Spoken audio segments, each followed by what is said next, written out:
I'm Bernina expert Amanda Murphy, and I'd like to show you how to use my Good Measure Baptist fan quilting templates from Brewer Sewing. The set consists of 5 templates, giving you access to 7 different arcs. The fan itself measures 3.5 inches from the center to the outer edge. To quilt the first fan, line up the first template so that the horizontal and vertical dash lines are over the edges of your quilting area. Remove the template so that it is nowhere around the foot and bring up your bobbin thread. Then begin quilting to bring your foot down. Now it is safe to bring back up the template.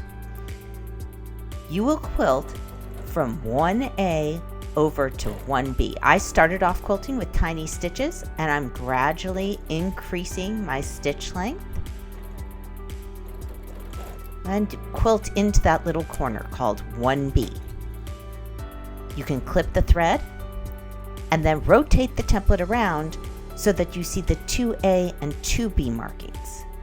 Again, lining up those dashed horizontal and vertical lines in the template, quilt the second arc from 2A up to 2B. Now in this case, we're actually quilting off into the edge of the quilting area. You could also travel alongside just the edge of the quilting area, making a flat line instead if you preferred.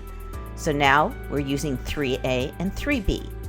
And again, we're lining up that horizontal and vertical line along the edge of the quilting area.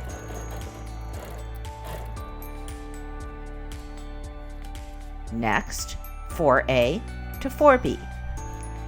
And what you'll notice is that as I build the design, the black lines on the ruler line up over the previously quilted arcs.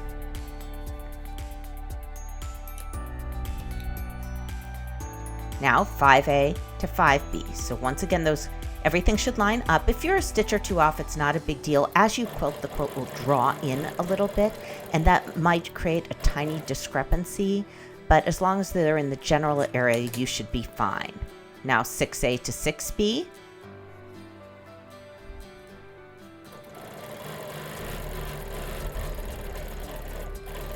And I'm using the Q16 here, which has a stitch regulator built into it.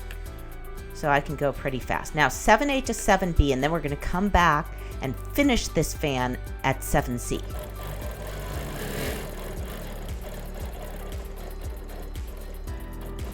Okay, so back up to 7C, which magically is the starting point of the next fan. Okay, so now 1A to 1B again. That dashed horizontal line is lining up over the edge of my quilting area.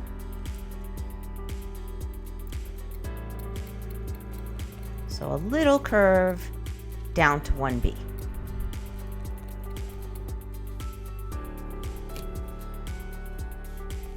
Rotate the ruler and go from 2A to 2B.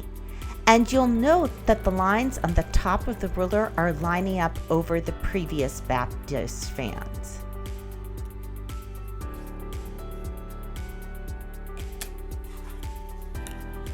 "3A to 3B.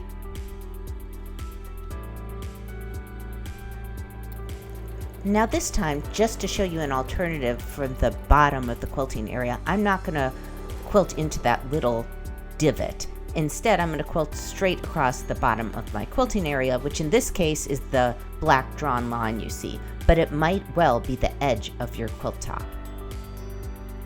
My Baptist fan templates are designed so that the rows nest in with each other, but in the case of the bottom row, you don't really need this. You can take the shortcut and just quilt along the edge of that bottom area.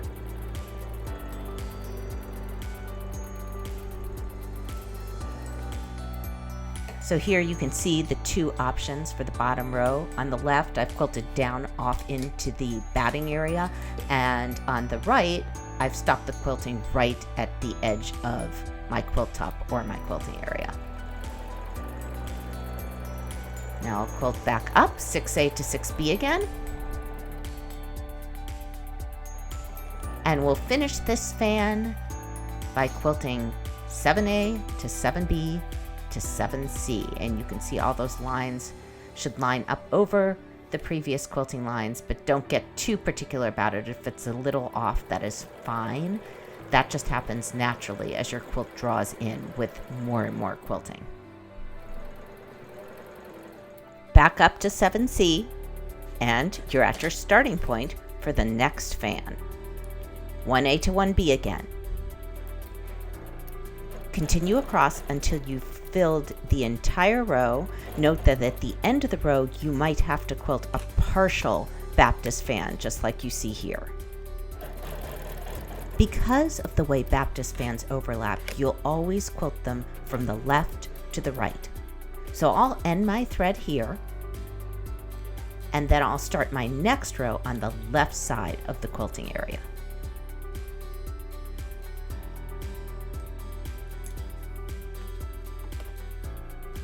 So here we are back on the left side of the quilt, and I need to figure out where to start. So I'll be quilting from 1A to 1B again, and I'll be starting 1/2 inch up from the Dresden plate beneath it, and I bring down my foot and start to sew, and then bring the template over. So you'll note that the lines on the template line up over the Baptist fan beneath the one I am now quilting. 1A to 1B again, which should give you a great traveling line. And now, of course, we rotate the template and we go from 2A to 2B. Now, if I was quilting this on a frame, I might baste all the way down the quilt and then work my way up, stitching each row from left to right. You can also mount the quilt upside down and work it in the other direction. However, it can be kind of awkward to hold the templates as you do this upside down. Quilting from 3A to 3B, and there you can see how that little traveling line really works. It nests back in with the Baptist fans beneath the one we are now stitching. And if I want to take a shortcut, I can travel the edge of my quilting area.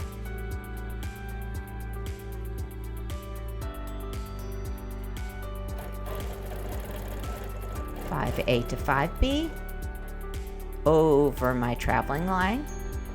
And if you need to reposition the template as you go a little, that's fine. 6A to 6B.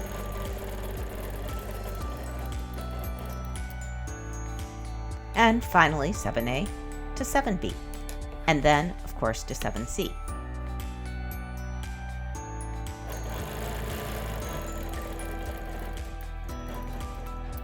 And we're back at the beginning point of the next fan. And so you'll continue to fill the quilting area, working each row from left to right. Once you have arrived at the top of your quilting area, you will very likely have to fill in some partial Baptist fans. So I wanted to show you that. In this case, I stitch them just like I do the normal ones.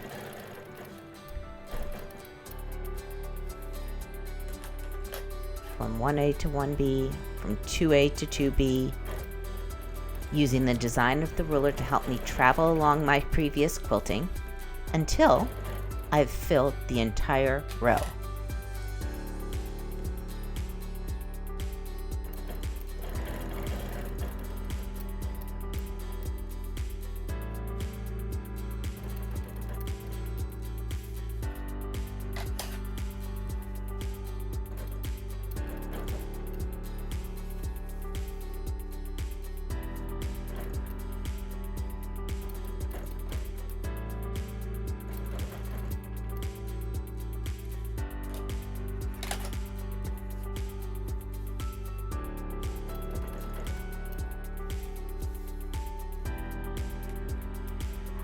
Next, I'd like to show you another variation of this design using the same set of quilting templates. In this variation, we'll quilt wider fans, but also fewer fans. So I'm going to start off again by quilting from 1A to 1B. And then I'm going to travel along the edge of my quilting area not just to arc 2, I'm going to go further and go to where arc 3 would start. So arc 3 is an inch away from arc 1, and I kind of eyeball that, but then I use my template to check it. So when I bring up arc 3, the line should go over the previously quilted lines. Now I'm kind of disregarding the direction I'm stitching, so I'm actually stitching more from 3B to 3A. I'm just using the template for shape. I'm disregarding the order of the numbers and letters printed on the template. And so I chose to go up to arc 5. And now I'm going to go over about another inch. Again, I always check it with my quilting template, and I'll be on arc 7 now. And if I didn't go far enough, I'll go a little farther. If I went too far, I'll just back up. And I'm quilting arc 7 in another direction this time, but I'm still returning to 7C because that is the beginning point of the next Baptist fan. So here I am with 1A to 1B again. I can actually take the shortcut since I'm on the bottom row. I'm going to continue along just using the straight edge of my template and use template 3 to quilt up that arc, and then I'm using the edge of that template as a traveling line. And then I'm quilting arc 5. I'll travel another inch, and then I will quilt arc 7, ending always at 7C. So I have to quilt up, in this case, to 7A and then come back to 7C. 7 always has to be the outer arc for this to work.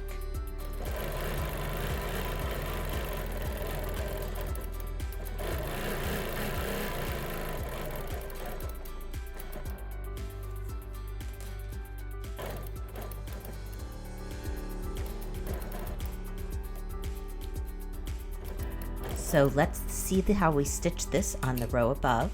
You'll notice the lines on the bottom of the template go over the previous quilting lines, and I'm using the edge of my template to travel and quilt up.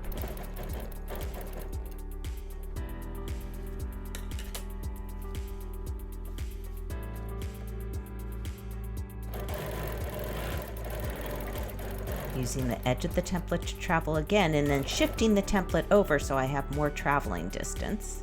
It's the perfect curve, so I may as well use it.